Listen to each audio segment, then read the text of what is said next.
when we're trying too hard, we're going above and beyond our capacity to deliver in order to attract and to bring good things our way. If you're a person who cannot contribute towards the life of others, towards the happiness of others, then it will be really hard for you to actually grow your influence, to grow your friendships, find your partner, and to actually live a better life too.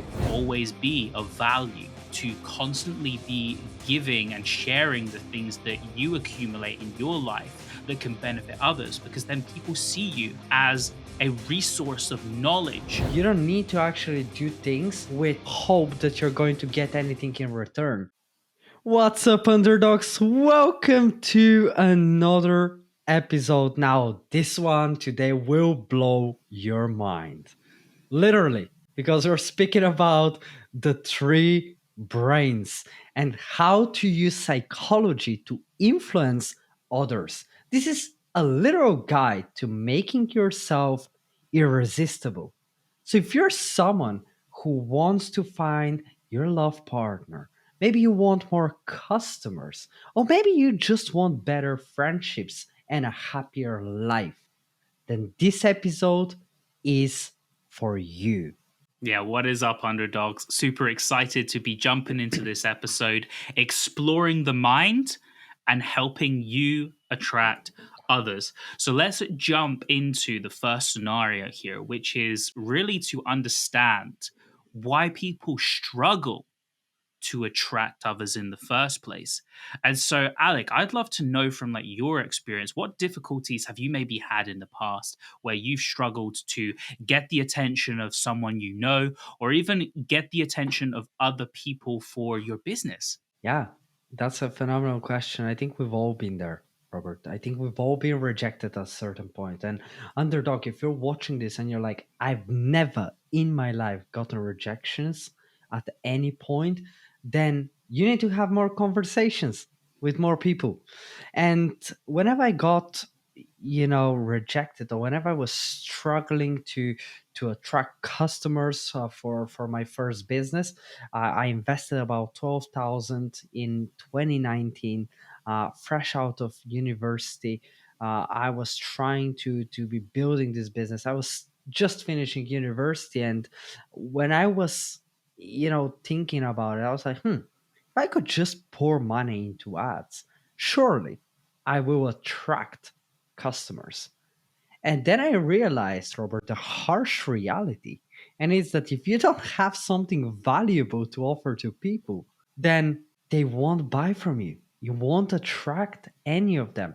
And the same goes, right, in your personal life. If you're a person who cannot contribute towards the life of others, towards the happiness of others, then it will be really hard for you to actually grow your influence, to grow your friendships, to find your partner, and to actually live a better life too. And so the first point that I believe has influenced the change in me is actually finding what I'm good at and how can I contribute towards other people. And I think oftentimes we're so self-centered and we're thinking like, well, if they like me, they will like me. If that's my offer and that's what it is. But then switching the mentality and saying like, how can I actually contribute towards other people's lives was a defining factor in my journey.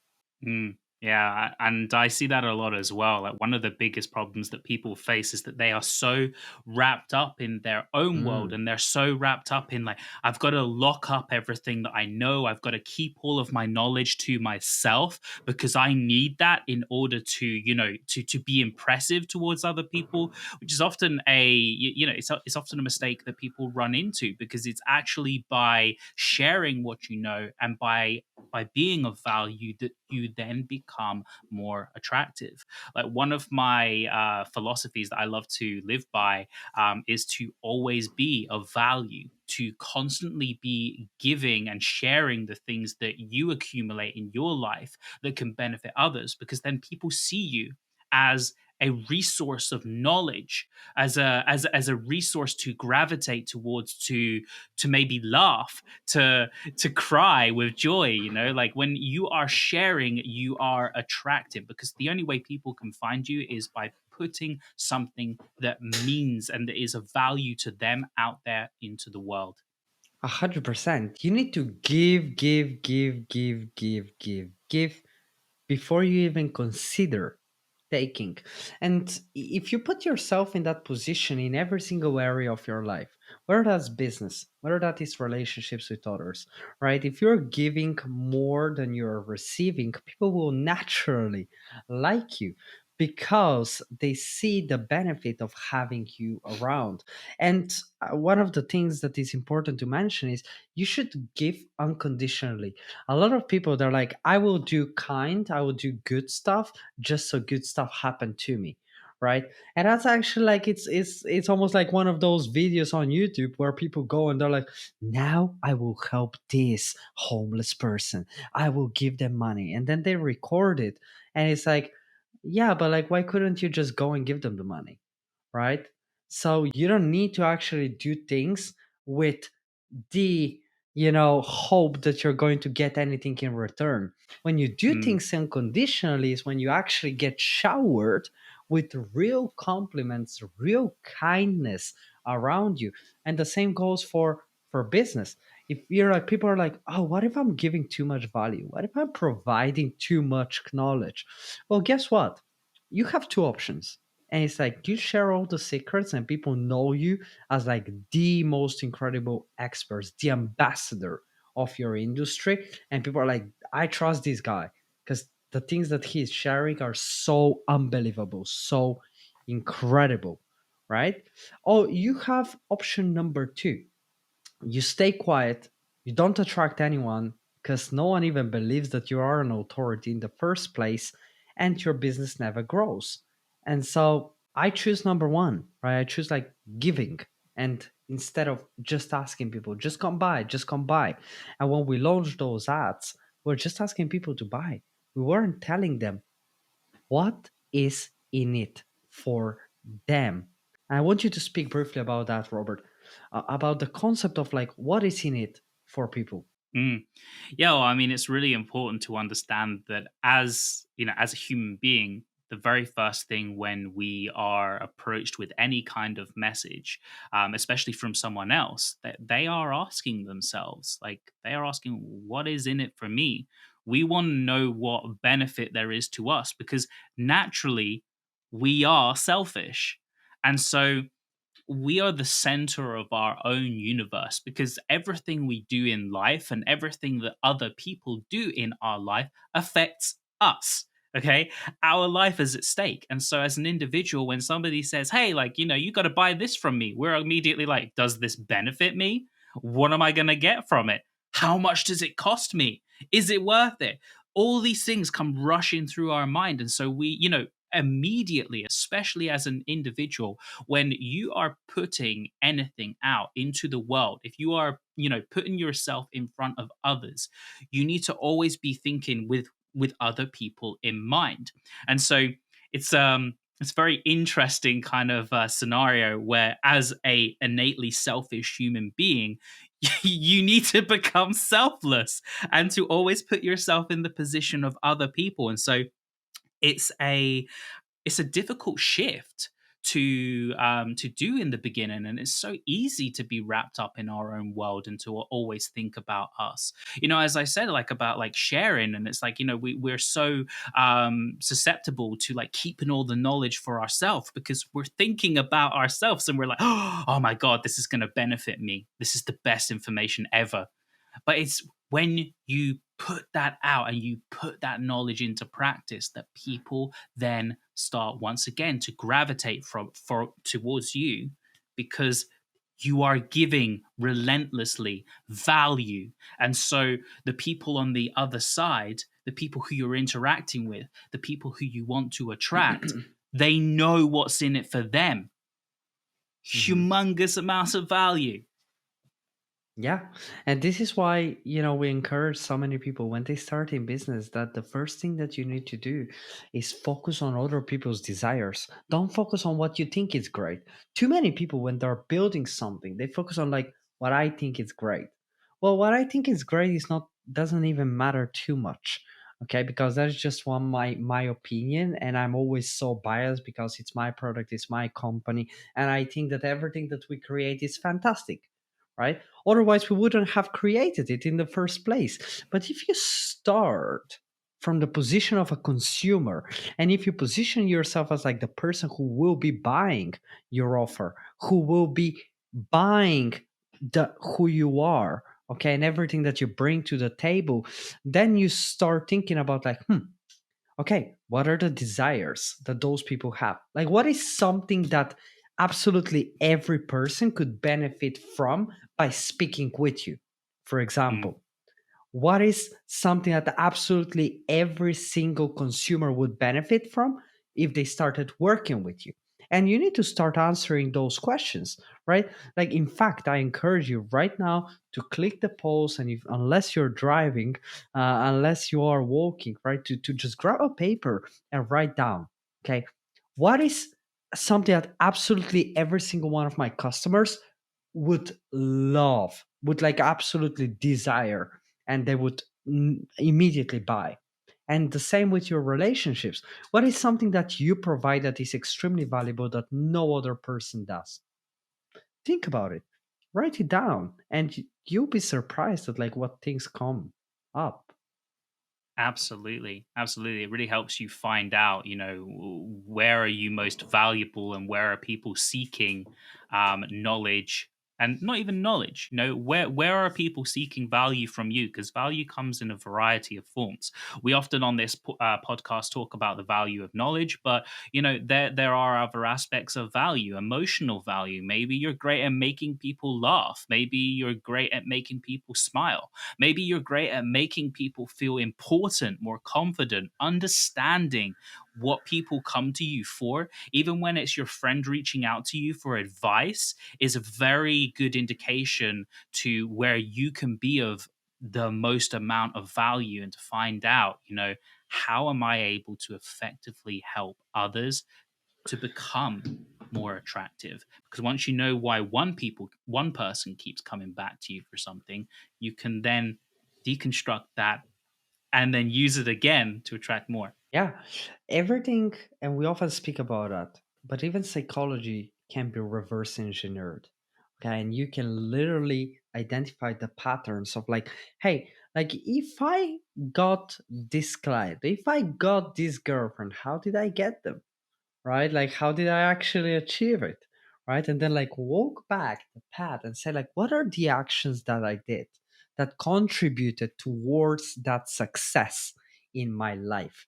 And then start writing down. Because what you're going to notice is that certain things are not just things that happen, they happen because of the actions that you have taken in that specific position. Okay, so maybe you were just very attentive at the beginning of the relationship, right? Maybe you listened way more. Maybe you made more gifts. Maybe you didn't take things for granted. Okay, and so all of those things, they contribute towards the end goal that you have, right? And so if you want to attract people, is you need to first think, okay, I have this great friend, I have this great friendship that I have with someone. How did I reach this point of having this friendship, right? And what are some of the things that I can continue doing to maintain the fire? And the same goes for business, right? If you have clients, do not just think, oh, I just got a client.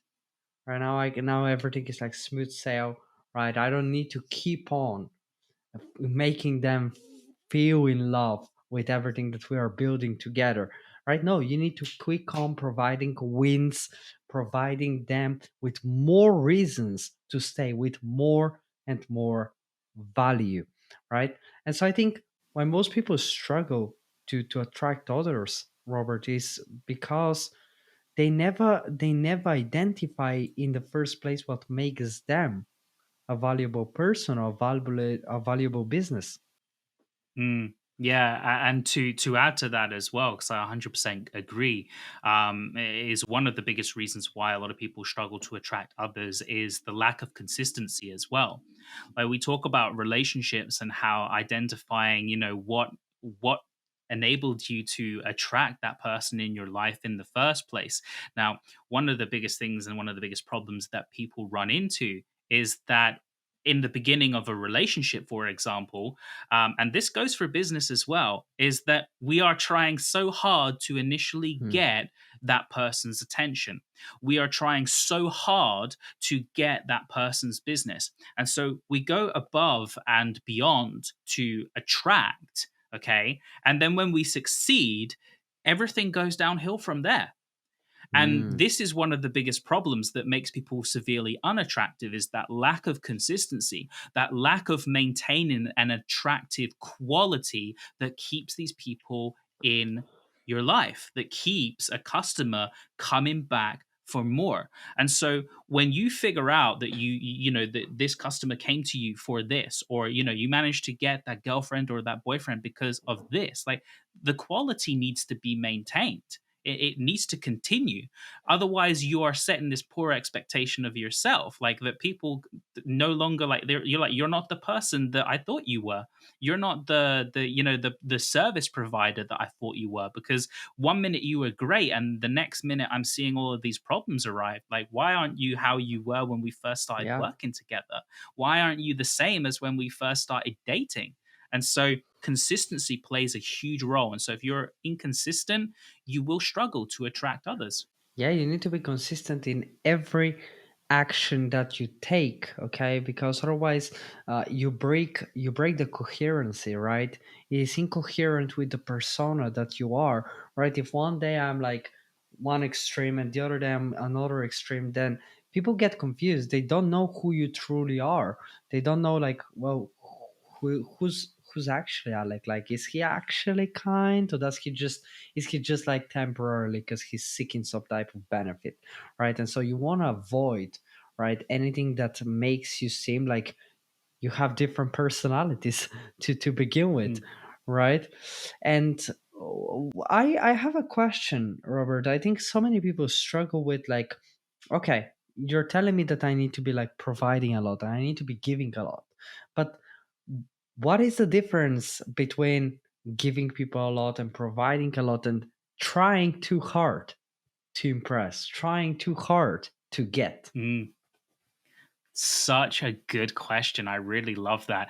And this naturally comes down to who you are as a person and what you can naturally give, because not only is it like, like trying too hard, there's also like a limit to how much you can realistically give. And so when we're trying too hard, we're going above and beyond our capacity to deliver in order to attract and to bring good things our way. It's outside of the natural realms of what we can offer, okay? Because we're going above and beyond. Now, when we talk about giving unconditionally and attracting in a safe and very natural to you way, it should come naturally. It should be Hmm. easy for you. It's like, I can do this all the time without even thinking about it. That's how you kind of you set boundaries, and you don't fall into that category of like, doing great in the first few days and then failing for the years to come. And so literally understanding, your strengths and what you can reasonably deliver for others is going to enable you to maintain that consistency that we spoke about previously. I love that. Yeah, no, absolutely. Because sometimes I fall into, the pattern of like, well, but where is the limit of like giving and being persistent and being consistent with the actions? And I think it all comes down to also understanding, do people value your actions? Do people value what you're giving? Is there like consistency in their response too? And so it is the same if you're trying to get a customer, right? And you definitely need to be following up consistently and you need to be giving them.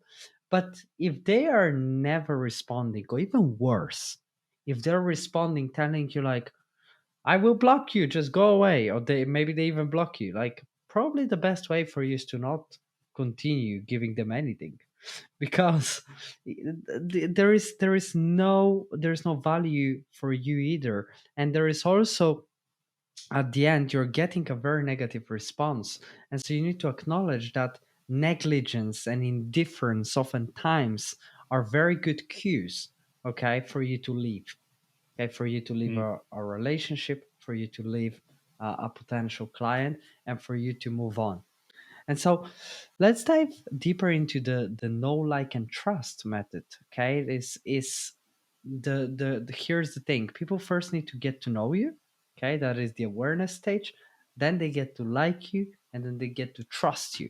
Okay, people will never trust you if they don't know you, and people will never like you if they don't know you either. And so it all goes down in stages, right? And so we know from our experience that a lot of businesses, they suffer from a lack of awareness. And in our business, we tend to generate anywhere from 12 to 18 million per week in awareness across different social medias. And that is something that we used to struggle with a lot. And we used to be like, okay, well, we literally have no eyes on our business. And the same goes for people who are like in their personal life. They don't get awareness. They have no friends, or they have like no relationships, right? It tends to be because there is not enough opportunities for you to meet people. There is not enough opportunity, right? If I'm sitting all day at home in my studio right here doing nothing, okay, I am not going to have any awareness, okay, from other people. Now if I go out to a place, maybe I go to a cafe, and I see a person, I'm like, oh, what type of coffee did you order? That is like an awareness from one person. Okay, someone else might have seen me. Okay, they might be interested in the book that I'm carrying. Okay, and so you need to have awareness. You need to bring awareness to both your business and to yourself. And so, Robert, I want you to quick rapid fire give people some tips on like how they can get awareness both online and offline. Yeah. Well, the biggest challenge that I often see with people who are struggling to gain awareness is the lack of knowledge in what their audience is actually interested in. You know, a lot of people they're like, oh, I never get any reach online, and most of the time they're just posting things that are very self-absorbed. And this is, again, it falls back into that category of you're only putting your offer out there and what you can sell to others, and so naturally people are not understanding what value you can bring to them because you're only concerned about yourself. Or you're like, hey, let me do a vlog that's all about my life. Okay, and a lot of people, like, they sit there and they're like, oh, I don't understand how this person can do like a vlog about themselves and their life, and it does insanely well, and yet when I try to do it, it doesn't work, because once again you are only concerned about yourself, your life, and your routine. Like, when you are creating anything in the online space, the very first person that needs to spring to mind is, what does this serve the person on the other side? What does my viewer gain from this? Does it make them laugh? Does it give them knowledge that they can share with others? Does it give them knowledge that they can then use themselves? Understanding that is what's going to help you bring awareness to your business. And so, we've covered this, is to always lead with value and to really identify what your audience wants. And the only way to do that in the beginning is to really get in front of your audience and ask them. Okay, like, you're not going to get unless you ask. And so it's important to have conversations when you have this new idea where you're like, hey, like, I want to build my business online, or I want to be like a creator and attract people towards like the fun videos that I do online. You need to ask yourself, like, you need to be asked, speaking with people and saying like, okay, here's all the content I've done so far. Which did you like best? Why did you like it? What would you love to see more of? What would you like to see me do? And so you are then starting to take their opinions on board so that you can understand how you, as a value provider, can then start crafting ideas and content online that people want for you to bring awareness to your business. And this is what's called the reciprocity principle, guys. It's when you give to people, they almost feel like they need to give back to you. And so this is why it's so important, okay? In order for you to trigger that psychological principle, it's for you to actually go ahead and first provide, okay, and then don't worry, people will give to you. This is why people like, this is why people share, this is why people review this podcast, because we're giving, giving, giving, giving. And so they're like, wow, like, if I can just support them, right, with a quick review, and if I can just share it with a friend, they're happy to do it because they have already received something, right, in advance. And so the next point is, right, getting them to like you and trust you. Getting them to like you is something that Robert just covered, right? It's like, if when you take them into account and when you're providing them with the things that they already want to see, is you're satisfying their essential need for information, their essential need for attention, right? And so eventually the final step is for you to get people to trust you. The most effective way for you to get people to trust you is exactly the principle of consistency. Okay. And that also relates to the mere exposure effect. Okay. The more you show up in front of someone, the more people see you, the more people will like you, and the more people will trust you. And if you show up with consistent actions, you're doing the same thing, okay, over and over again, okay, you're providing value, you are that person that always makes them smile, okay, then in their mind you become that figure, and eventually they can do nothing else but trust you because you haven't given them any other reason to actually not trust you. And so this is why it's extremely important that from the very first go, from the very first impression until the very end and beyond, that you are true to your identity. Mm. Yeah, what one exercise that I would encourage everybody right now to grab a pen and to do is to literally ask yourself, what do I want to be known for? Okay? What would you like people to Mm. like you for? And also to ask yourselves, like, how are people going to trust me? And so this now breaks down this know, like, and trust method to really understand your personal investment in these three stages in gaining more customers to your business and to gaining, more followers on your social media, is to understand, like, your identity as an online creator or as an online business owner.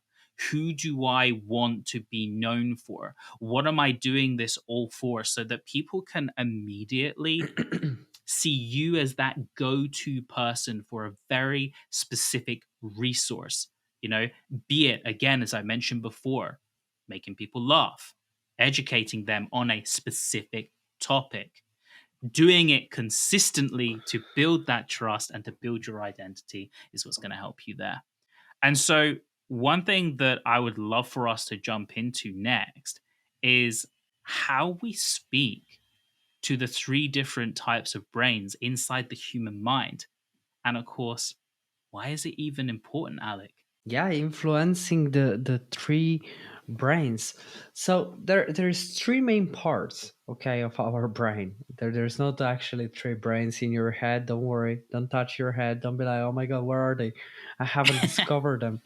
Right, no, that there is actually one brain, but it divides in different parts, okay. And what is essential for you to understand is that first, there are people who are extremely rationally oriented, okay.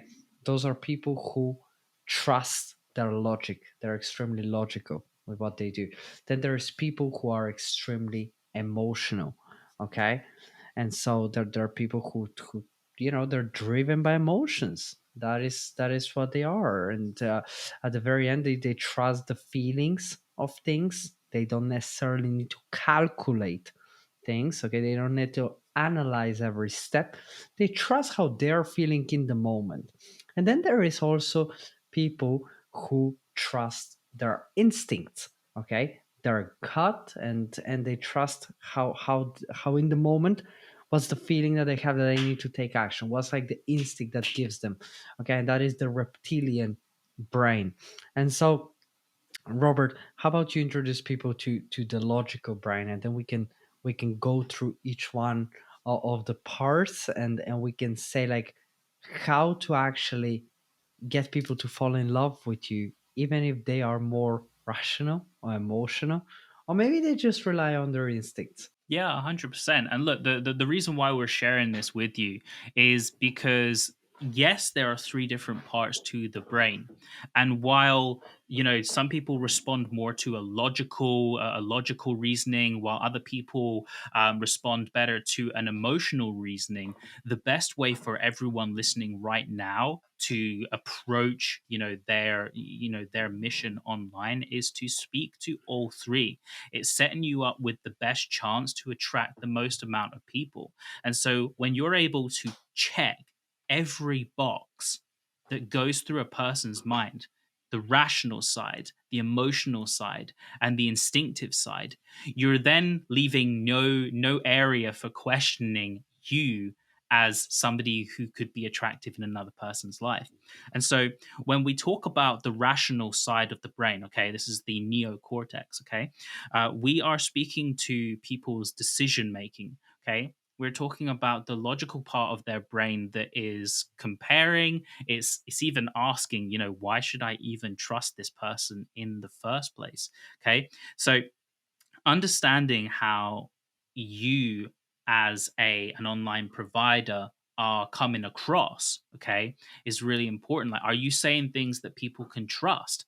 Are you able to showcase examples of what you're talking about for people to believe what you have to say? This is how you're going to appeal to the rational part of the brain, because people are always, they're naturally skeptical.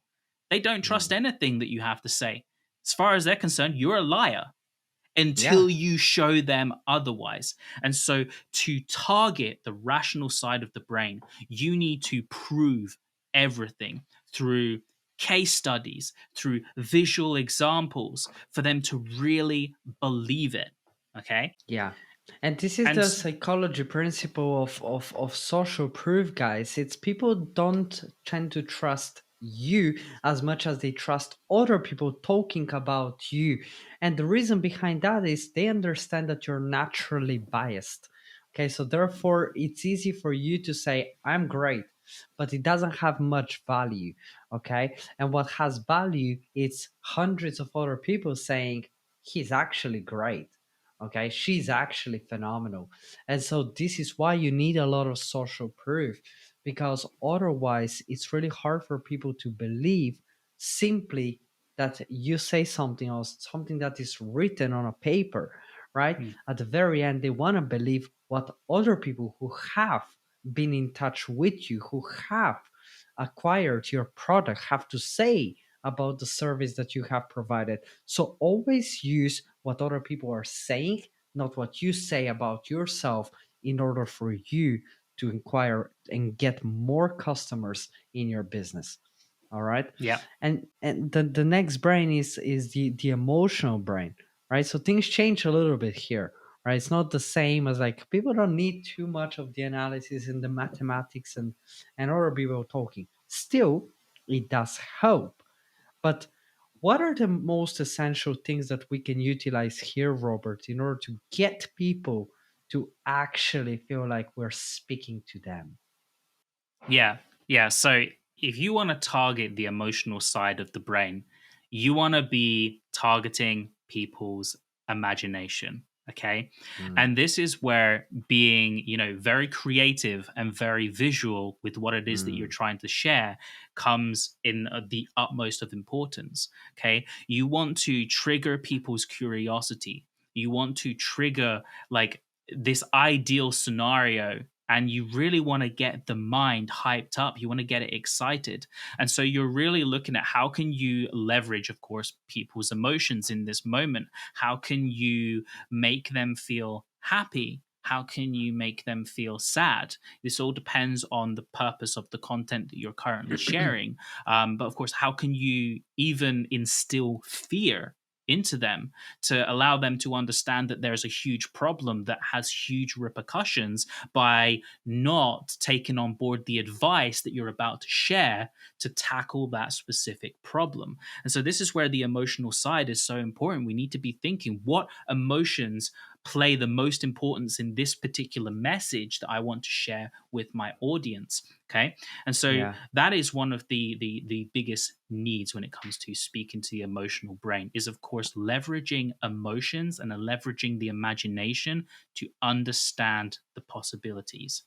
I love that. And when it comes to business, it is extremely important precisely because of that, for you to understand what are people's desires even in the future. And I just want to give you a couple of words or sentences that can actually help you to propel that imagination and to actually, get people to think and get people a little bit more emotionally triggered so they are more inclined to buy from you or to actually like and love you.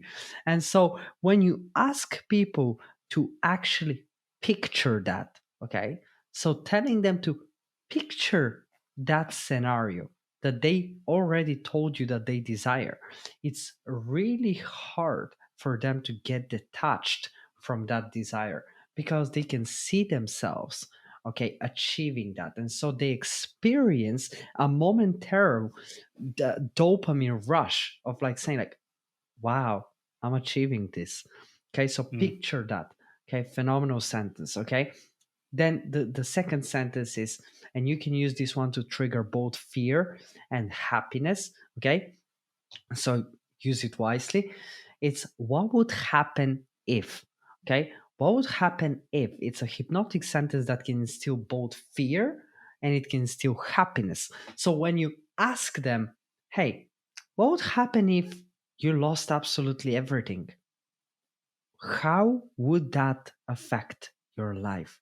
Just think about it for a moment. Right? And they're like, oh my God, that's tragic, right? It's like really bad. But then what would happen if we actually go ahead and work together and achieve all of those results that we've been speaking about? What would change? Okay, that's another good one. What would change in your life? Right, and so it allows people to actually use their imagination immediately. And the third one is related to the previous brain. It's a little bit logical, but it was actually demonstrated in several studies that when you use the word because, okay, you're instantly talking to the logical side of the brain because you're justifying your action. And it is so ridiculous that actually without using the word because, if you wanted to skip a queue, for example, and you just say like, I want to skip the queue, guys, okay, there is roughly about 12% of people who will be like, okay, just go. Okay, but when you use the word because on certain occasions, up to 96%, okay, people would just let you skip the queue. Okay, skip the queue to get your coffee, skip the queue to actually do your work. And so it doesn't even matter what happens when you say that. Okay, you could say like, I want to skip the queue because my wife is very angry. Okay, I want to skip the queue because I really need to skip the queue. And people would just let you. And in fact, if you want to get reservations at restaurants that are already reserved, if you want to use this in your personal life to acquire stuff, just use the word because. Like, there's been several occasions that I would just call a restaurant. I'll be like, hey, I want to make a reservation. I know that you guys are full, but I really need to make it because my girlfriend is extremely angry and I need it. And they'll be like, let's see what we can do. And they will do it because immediately there is a justification. There is an immediate, like, I found the logic to this request. This is a logical request. I want to skip the queue. Okay. No logical, no emotional, nothing. People are just losing. I want to skip the queue because I'm in a huge rush. Okay. Oh, that's why he wants to skip the queue. So I just wanted to leave you guys with those nuggets so that you can start utilizing them in both your business and in your life to actually acquire more customers and be more attractive in different scenarios. And now we can transition into the To third add part to of the that, brain. Alec, Yeah, yeah. I would love to say the importance of specificity here, Mm, because when you are specific in the reasoning yeah. behind what you are sharing, then it's easy to for the other person to logically justify the request. So, um, just like your example stated, like I need to skip the queue just because wouldn't work because there's no logical reasoning behind it. You've used the word because, that's great, but you haven't explained why. Now, like you mentioned in the other example of I need to skip the queue because my wife is about to give birth. Oh my goodness, go. Right. And so that Well, yeah. logical reasoning, like you having a valid reason behind it to back up what you're trying to say is super important.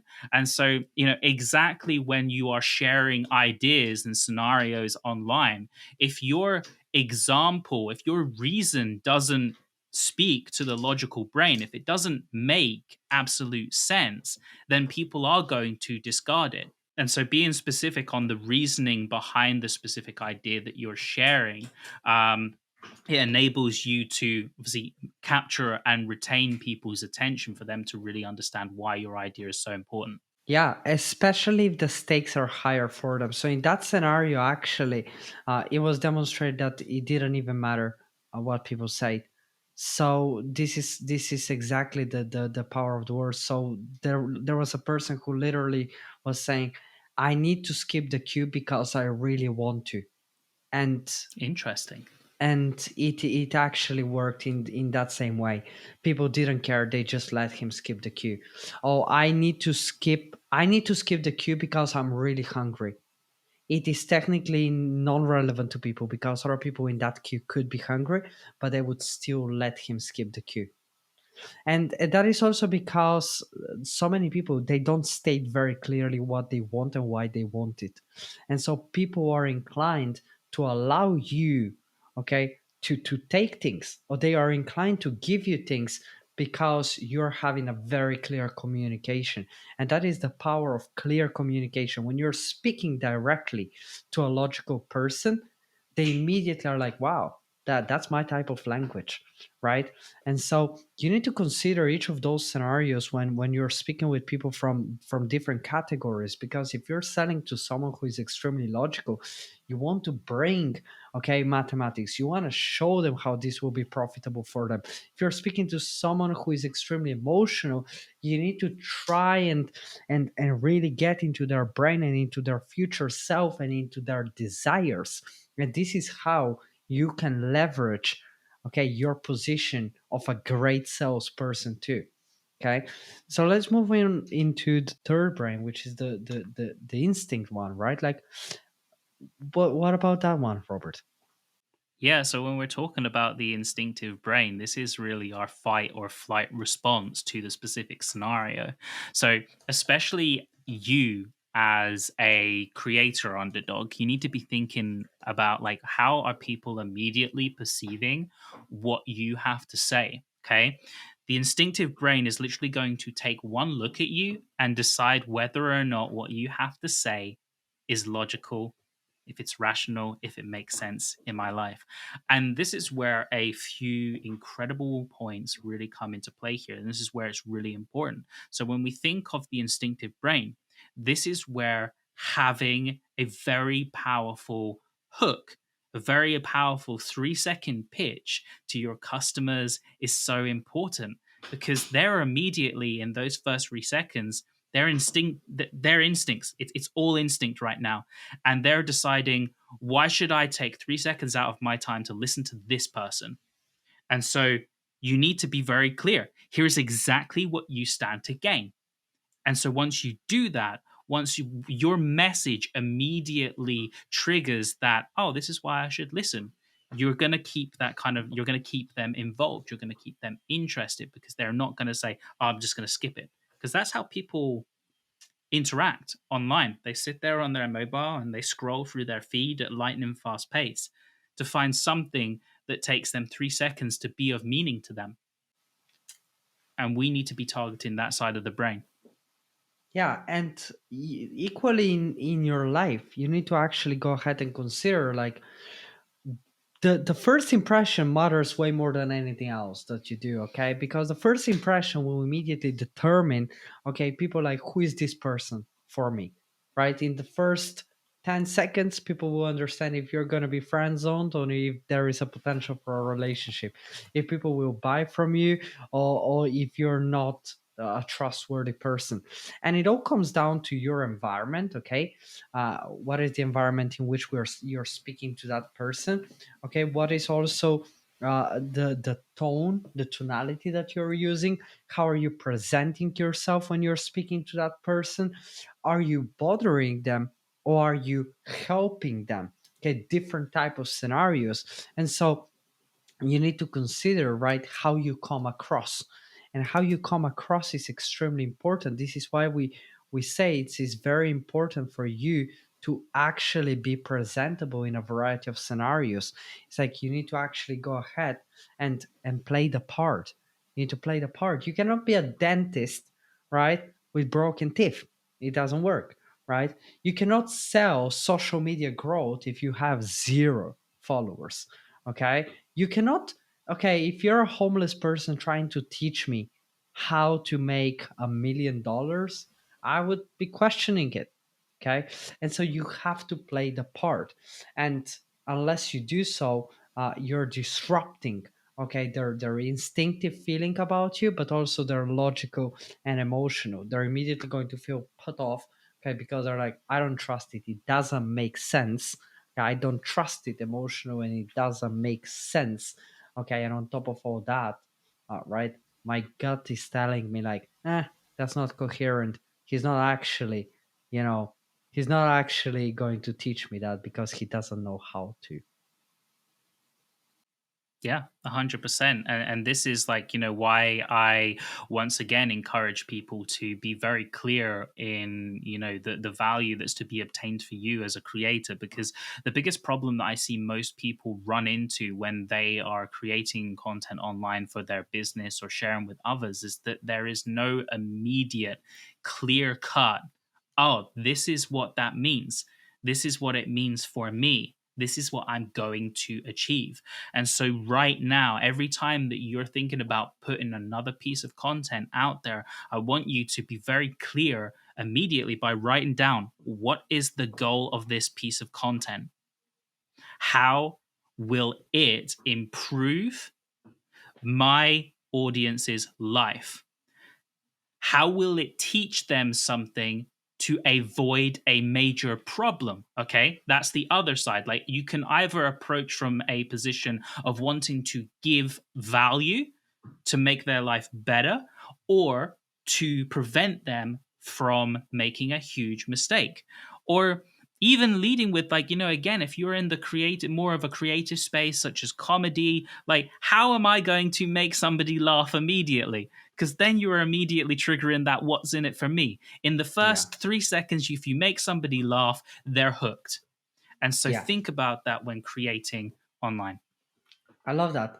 And so we're going to go into a really good feedback that we received from the previous episode, was that you guys liked those rapid fire rounds in which we share each one of us a quick tip to help you, with the current topic, and that you can apply immediately in your life.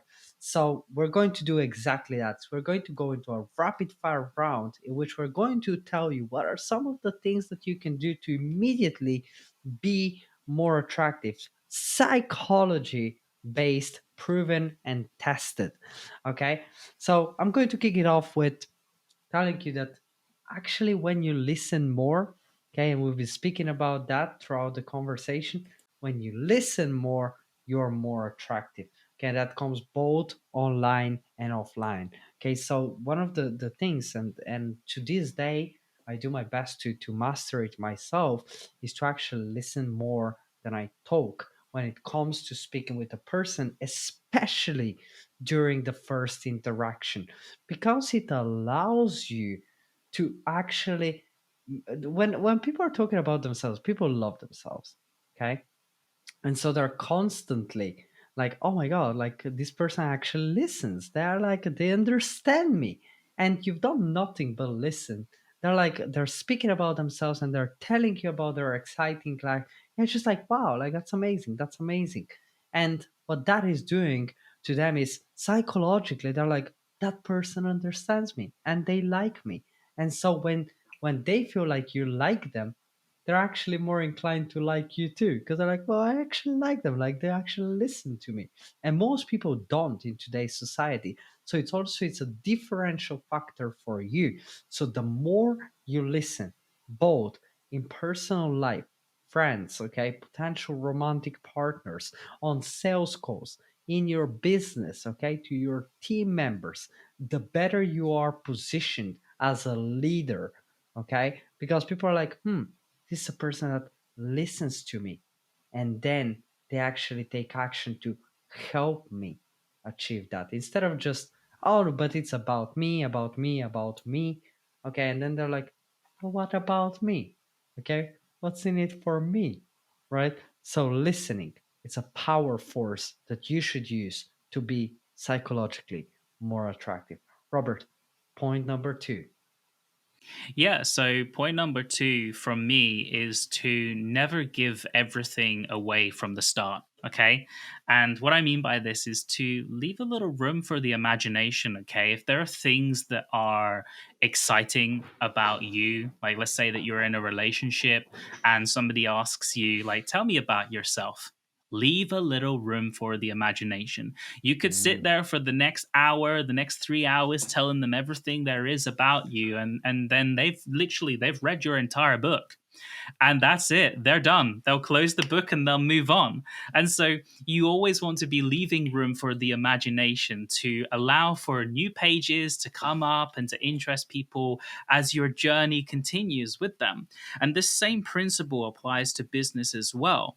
You know, if you are a creator online who is constantly, posting content on social media, never give everything away in a single post. You want to show that you're of value, but what you don't want to do is give everything on a silver platter.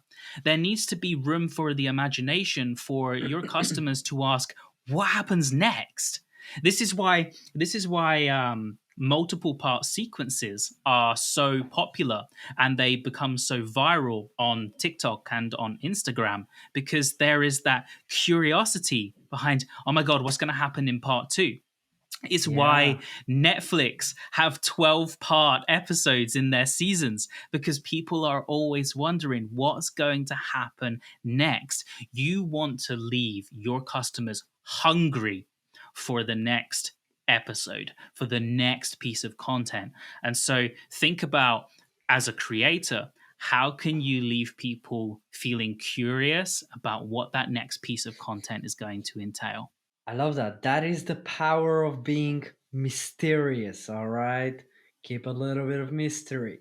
Now, part number three. Should we tell you about that one? Hmm.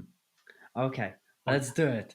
Okay, it's personalization. Okay, in both life and in business. Okay, so important. Okay, here's how you can apply it in your life first, and here's how you can apply it in your business next. Okay, in your life, use people's names. Okay, most people they don't actually use other people's names, and so they're just speaking to a random person. People love their name. They're preconditioned to listen when you mention their name. And I'll tell you why. Because when you were a little kid and you were running around, okay, and they, what would they say? Like they would say your name for good and for bad. So you'll be like, I better listen. Mom just called me. Okay? So it's like it's always you've been preconditioned from the very start, okay, of your life, okay, to be called by your name. So when you hear your name, it immediately rings a bell for good and for bad. Okay, for good, when they do a ceremony, right, and you're being awarded, what do they say? They say your name. And so you listen and you come and you're like, I'm being rewarded. This is me. Okay, so personalization in every single conversation. And a quick tip is that if you want to really people to like you, especially in the first impression, mention their name 3 times, okay, in the first 1 minute of the conversation when you meet them. So one of the strategies that I do is I would just ask them like, okay, what's your name? And they would say Laura. And I would say, oh, Laura, wonderful meeting you. It's Alec. Okay. And so we'll be like, oh, Alec, yeah. I'll be like, so Laura, tell me, what is it you do? Okay. So now I've already said it 2 times, right? I'm like, wow, like that's absolutely incredible. Laura, I didn't know you were doing that. And now it's like that's my 3 times. And now I've clearly remembered Laura's name, and she actually likes me a little bit more because you're like, oh, he's acknowledging me, he's being very personal with me. Okay. And that is not something that people tend to do. Okay. Now, when it comes to business, the same principle applies. Okay. If you're speaking to everyone, you're speaking to no one. And so you need to have a very clearly defined target audience. And your target audience is not male, 32, America. Okay? No, your target audience is composed by a very long list, okay, which includes their daily struggles, their desires, where are they actually based, what do they do on a daily basis, do they have a family, what are their favorite hobbies, okay, what makes them twinkle, what keeps them awake at night when it's 3 a.m. in the morning, okay, and they're like, oh my goodness, I just woke up because I'm still worried about that, okay, and so you need to discover everything about them. Okay. The more specific you are, the more you can sell to them because it's not the same selling to men than men who want to improve their fitness health and want to achieve introduce specific goal here. Okay. Now that tells you, oh my God, he's speaking directly to me, right? We're speaking directly to you, underdogs. Okay. And so you need to do this. You need to do this exercise right now. Now, Robert, point number 4. Yeah, so one of my most favorite psychological principles to become more attractive is the Benjamin Franklin effect. Okay. Now, what the Benjamin Franklin effect is, it's a little bit of a contrast theory versus always being of value. Okay. So rather than be that person who always be's of value, okay, and I'm not saying don't do it, but what I'm saying is try this other technique that is the flip side of the coin of being valuable. And that is to ask a favor of someone else. So for example, if you have a friend and you want to be able to influence them more, is to ask them a favor and start really small. Okay. What you can't do is be like, hey, lend me $50, because I need it. Okay. Sure, we've told you that the cause works, but they're still going to wonder, like, why should I offer you $50? However, what you can do is you can leverage the Benjamin Franklin effect to basically say, hey, like, could you lend me your book on such and such, because I really want to learn more about that specific character in the story, or because I really love the author and I haven't read that book yet. And so you're starting off with a very small request which you can then build upon.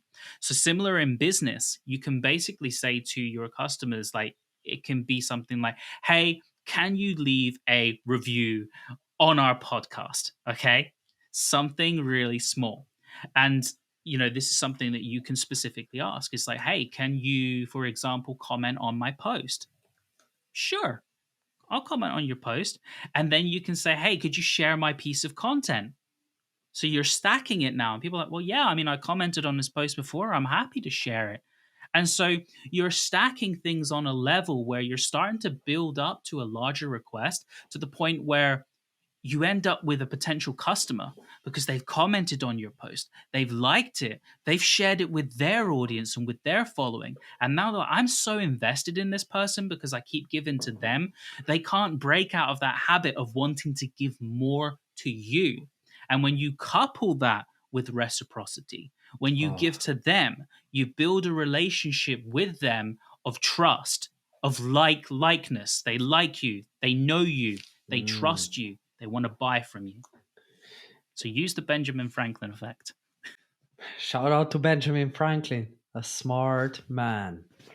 Yeah, and the final point, point number 5. Okay, It's this one is extremely powerful, especially if you're someone who wants to make more money. It is labeling. Okay, labeling is one of my most favorite techniques to use in both life and actually in business. Okay, labeling is setting people up with a label. Okay, so I would do something like, if I want to precondition someone that they are, X person, and giving them a certain type of identity, it's really hard for them to break out of that identity. So let's flip the switch here and start with the business. Okay, I'm speaking to 35 years old male from America, okay, who has a family, and they're really invested in their family, and they really need our services because they're extremely busy. Okay, they have like, they're working 24/7, they're working until they're burnout, they're working themselves into exhaustion, they have no time to spend with the family.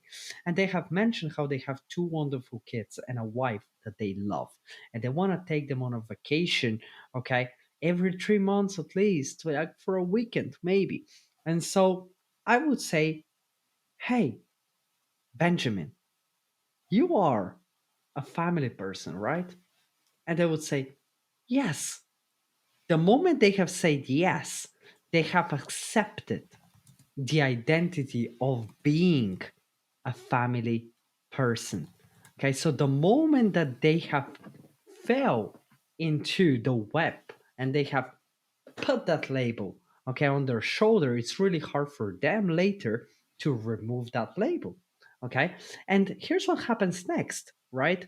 The moment that you've given them that identity of the family person who really cares about the family, if you relate your service to a benefit towards their family, it's really hard for them to actually not buy it, because not buying it would be making a disservice to their own family. Okay, it's a little bit of a, it's a dark art persuasion technique right here. But if at the very end they say, hey man, like, you mentioned how much you care about your family, and like, you're a family man, right?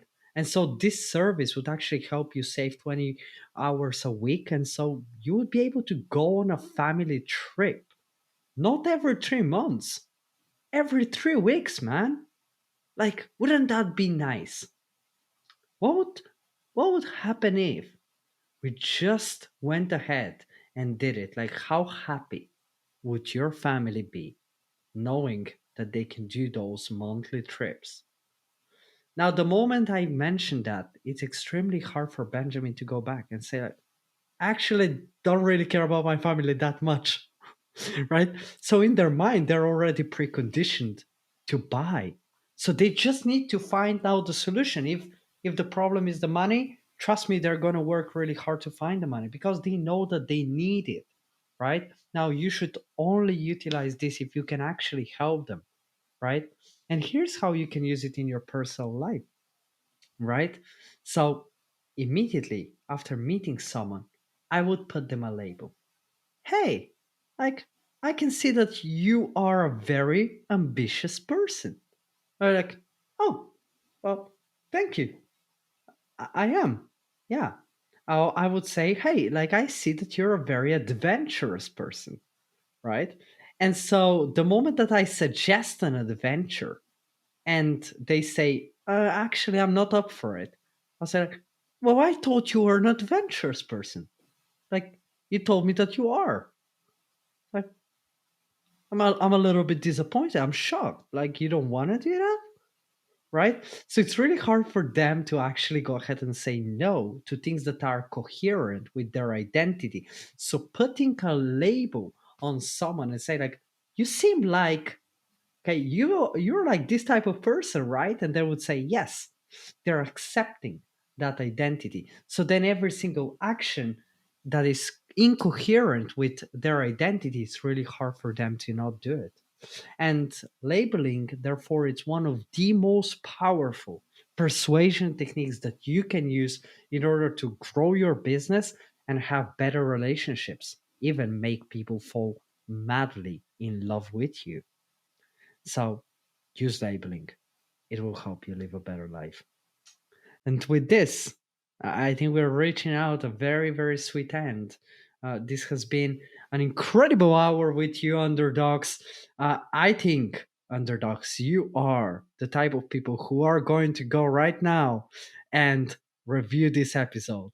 I see that you are one of those people that actually love learning, they actually love giving back, and I would love to see some of your sweet reviews so that we can be up there, so that this podcast get pushed to more people and more people get to learn, and it would be much appreciated.